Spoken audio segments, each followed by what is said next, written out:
നമസ്കാരം, ഇത് filmy beat Malayalam. പഴയകാല നായികയും നടൻ ജയറാമിന്റെ ഭാര്യയുമായ പാർവതി മലയാള സിനിമയിലേക്ക് മടങ്ങിയെത്തുന്നുവെന്ന് നേരത്തെ വാർത്ത പറഞ്ഞിരുന്നു. കമൽ സംവിധാനം ചെയ്യുന്ന ആമിയിൽ മാധവിക്കുട്ടിയെ അവതരിപ്പിച്ചുകൊണ്ടാണ് പാർവതി ജയറാം മടങ്ങിയെത്തുന്നതെന്നായിരുന്നു റിപ്പോർട്ടുകൾ. എന്നാൽ ഈ വാർത്തയിൽ യാതൊരു അടിസ്ഥാനവുമില്ലെന്നും ജയറാമോ പാർവതിയോ കമലോ പോലും ഇക്കാര്യം ആലോചിച്ചിട്ട് പോലുമില്ലെന്നും ജയറാമിനോട് അടുത്ത വൃത്തങ്ങളെ ഉദ്ധരിച്ചുകൊണ്ട് മനോരമ ഓൺലൈൻ റിപ്പോർട്ട് ചെയ്യുന്നു. മലയാളത്തിന്റെ പ്രിയ എഴുത്തുകാരി മാധവിക്കുട്ടിയുടെ ജീവിതം ആസ്പദമാക്കി തയ്യാറാക്കുന്ന ചിത്രമാണ് ആമി.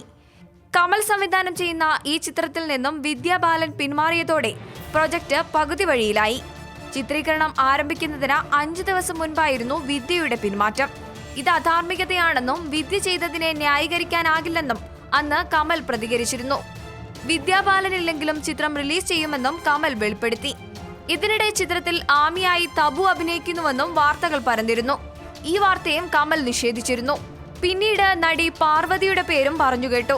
എന്നാൽ ഈ വാർത്തകളിലൊന്നും വാസ്തവമില്ലെന്നാണ് കമൽ പറയുന്നതെന്ന് മനോരമ ഓൺലൈൻ റിപ്പോർട്ട് ചെയ്യുന്നു. കൂടുതൽ വിനോദ വാർത്തകൾക്കായി ഫിൽമി ബീറ്റ് മലയാളം സബ്സ്ക്രൈബ് ചെയ്യുക.